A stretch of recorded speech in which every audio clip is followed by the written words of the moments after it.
火车头为了感谢修乙，拿出了对星光派有利的证据。伴随着星光派的翻身，祖国人也得扳回一局。通过和智者的谋划，阿祖派有以下对策：利用超级七人组的绝对人气为引线，在一场公开的演讲中宣布了鞭炮和智者的加入。如此一来，四分五裂很久的七人组就有了6位正式成员，同时换来了足够高的关注度。阿祖的私心也在此刻暴露，他和智者谋事，但智者难免会开口得罪自己。以阿祖的小心眼儿，是不会让自己被别人掌控的，哪怕对方是世界最聪明。于是他选择公布智者身份，并让他以滑稽的服装加入七人组，从幕后赶到台前，这是一种掌控对方的手段。另外一方面，七人组最后的名额让支持者好奇心切，这便是阿祖的第二个私心，给他儿子预约内定了这个名额。因为不久前祖国男孩的一次救援行动打响了他的名号。Son of 祖国人也没说什么呀。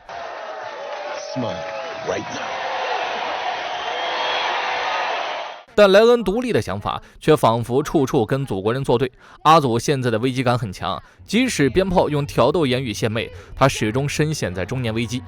I just want you to know that I will forever be your most. Okay. So anything you need, anything. Okay. Good. 七人组会议再度召开，智者不但抢走了火车头的座位，还接管了艾什利的工作，让这个名义上的 CEO 滚出了大厅，将头发全部奉献给了祖国人，换来的却是无情鱿鱼。而留在场的成员们，在阿祖看来，也是高不成低不就。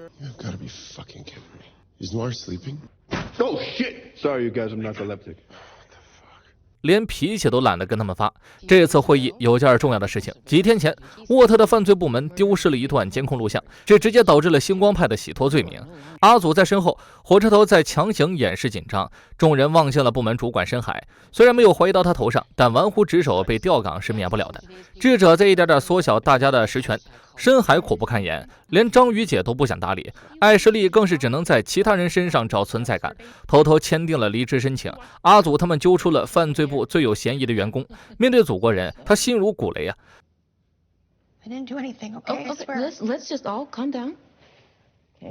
沃特谁人不知阿祖的手段，他以儿子的性命保证女人的安全，对方这才开口承认，说星光不久前有事让自己帮忙。What? She confessed, leak plugged. 祖国人只要知道有人泄露消息就行，至于为何又漏了些什么，他根本不在乎。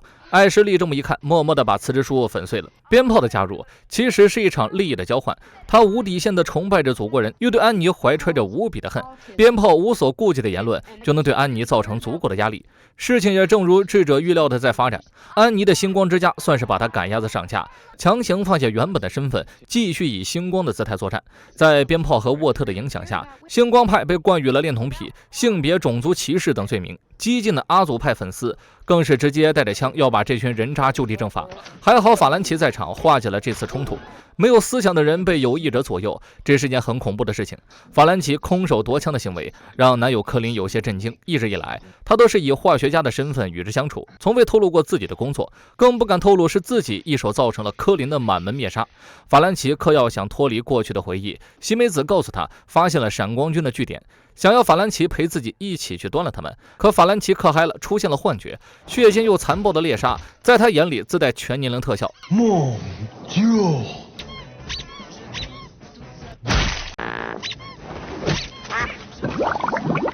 不知不觉中，法兰奇开始直面内心，他见到了科林和整整齐齐的一家人，甚至出现了把自己当狗养的小妮娜。You're free of me. You're a murderer, a monster. 西梅子在与闪光军的战斗中几乎将他们残杀干净，但有一个年龄相仿的女孩让西梅子留了手，甚至是放过了她。不久前，母乳刚刚查出了智者的底细，转眼就在电视上看到了他正式加入七人组的消息。所谓事出反常必有妖啊！安妮想弄清楚鞭炮为什么针对自己，而母乳想找个外援策反火车头。修义和安妮各有意见，总而言之就是不同意。但母乳并不是跟他们商量，火车头接到哥哥的短信赶了过去，才发现是母乳伪造的。在被怀疑的节骨眼单独出来见敌人，这可能会引来杀身之祸。结合火车头良心悔过帮助休矣，又黑眼圈加重彻夜难眠，母乳猜他每天都活在内疚中。既然假英雄做的不舒服，何不赌一把，当1秒钟的真英雄啊？而安妮为了搞清楚鞭炮针对自己的原因，直接来到了7人塔当面对质。于是真相浮出了水面，原来成为星光前，安妮参加了不少选秀节目，其中有一场，她的对手正是鞭炮。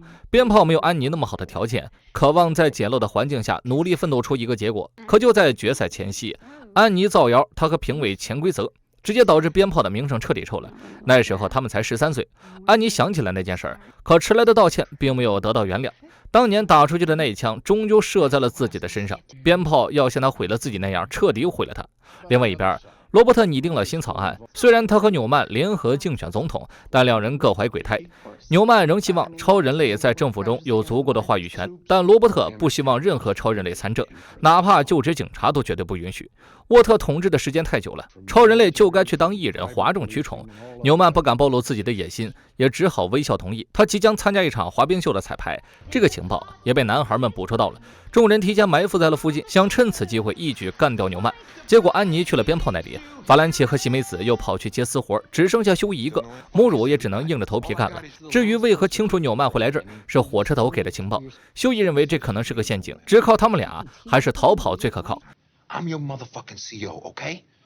You do what I say, and you say yes, sir, as you do it. You got that? Yeah, fine. Yes, sir.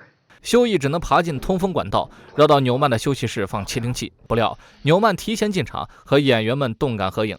休伊只能加快脚步，累得满头大汗。刚到风口，他吓得哑巴呆住了，因为祖国人就在正下方。此时阿祖正在介绍智者给纽曼认识，将计划告诉给了纽曼，来证明自己的能力。他们要先后拉星光等人下水，并在选举结束前干掉罗伯特。如此一来，纽曼可以直接参与法案的实施，从而完成他的计划。回报是解散所有针对超人类的组织，包括批判或使超人类为怪物的体系职工，让超人类拥有越过警察的权利。最后向全世界公布自己超人类的身份。起初纽曼是拒绝的，因为军队是掌控在罗伯特手里的，一旦军队发动攻击，将难以收场。阿祖知道这都是借口，纽曼想要当总统的决心肯定远大过对军队的顾虑。他无非是想在艾德加面前证明自己，为下一代超人类留下一个好的环境，想树立榜样，就别隐藏身份。休伊本来就满头大汗，听完更是紧张的不行啊！一滴汗落在阿祖肩膀，差点就死了。碍于男孩们有自己的把柄，纽曼本意阻止，但祖国人从不受阻。母乳见状里应外合，这却让演员们吃进了盒饭。追到天台，休伊突然不见了，阿祖那气得一屁崩上了天。休伊缓过神来，才发现是火车头救了自己。Why'd you do that? 莱恩足不出户，躲在父亲的房间打电动。匹配到的敌人在语音里却传来了熟悉的声音。布切尔选择用这种方式联络男孩，他时日不多，想多和莱恩相处一下。莱恩尚有一丝良心，便答应了。布切尔之所以有这种想法，因为他和乔已经组成盟友，乔准备了足以干倒石头大象的迷药，他一直在为人类寻找可以绝境翻盘的底牌。和祖国人有着相同能力的莱恩是不二人选。而布切尔答应合作的原因只有一个，不惜一切手段让莱恩迷途知返。合作不过是相互利用罢了。他把迷药混合进了饼干里，这是贝加生前总为莱恩做的点心，只要莱恩吃下去，这件事儿就成功一大半了。可莱恩现在没心情吃东西，布切尔决定和他玩会儿游戏。他的病情越来越严重，一分一秒都得合理运用。莱恩问他是否惧怕死亡，布切尔却撒谎说内心很平静。这种没有逼迫、没有风险的陪伴，让莱恩紧绷了很久的神经放松了。过程中，布切尔还提到了祖国男孩的事情，这才得知莱恩不小心又杀人了。They're gonna be all right. 说到这儿，布切尔听了会沉默，莱恩说了会哭泣啊。男孩突然明白布切尔为什么抛弃自己了，现在的他自己都开始嫌弃自己了。布切尔很真诚且耐心的道了歉，他只是觉得自己不配照顾孩子。莱恩刚刚问他是否惧怕死亡，事实上布切尔 fucking 害怕的不行啊，他失去了弟弟，失去了贝加，也许到自己死时甚至都没有办法解决好莱恩的事，让布切尔感觉这辈子一无所获，这种感觉比死亡更加可怕。说完，布切尔倒掉了饼干，他想用更多的耐心去引导莱恩，尽管自己时日无多。 Why didn't you give him the fucking cookie? We don't got to kidnap him. We can just fucking eat him in the way. And who has time for that? How long before you drop dead? The whole world is about to burn, Billy. We need the kid. Need the kid. We ain't turning him into an asset. He ain't ready. By the time he's ready, it'll be too late. Everything will be burnt down. And if he takes after his dad, either we figure out how to train him, or we figure out how to kill him. 这一天大家都过得不好，安妮、法兰奇、喜梅子各有心事，他们一同饮酒，畅所欲言内心的秘密，却又不约而同忽略了今天的遭遇。修义回到病房看望父亲，原本看着特不顺眼的生母，在今天经历了生死之后，修义也多了一点耐心，也终于问出口了那句一直想问的话：妈妈为什么离开了自己？其实怀上修义那时候他才22岁，还因此得了产后抑郁。人们总会觉得抑郁症有什么呢？就是小心眼儿。但其实对于他们来说，根本控制不了自己。幻想过以后就会没事了，但现实往往是愈发严重。那种日子，妈妈并不开心，每天都为儿子强颜欢笑的日子很煎熬。有一次，她萌生了自杀的念头，也就是那个时候，她选择了离开修义。比起妈妈自杀，或许离开更容易让人接受。修义也正在慢慢去原谅她的离开。夜里，深海终于绷不住了，他找智者讨个说法，自己根本就不会出卖大家。智者早就知道了，邀请他坐下来吃点东西。此时的智者没了往日那么尖酸刻薄，还打算跟深海一起看变形金刚。深海这傻孩子一下就忘了发飙了，觉得智者这人其实也挺不错的。随后省略了300字，只剩下一把满是鲜血的手术钉。阿祖今天很窝火，他质问莱恩去了哪儿。尽管他已经知道儿子去见了波切尔，可当莱恩撒谎的时候，阿祖还是很难过，以至于他悲极生怒。祖国人罕见的对儿子发了飙。I've given you everything that I ever wanted, and it's still not good enough for you. Why? You go behind my back? You lie to me? Why? Why am I not good enough for you? It's just Butcher.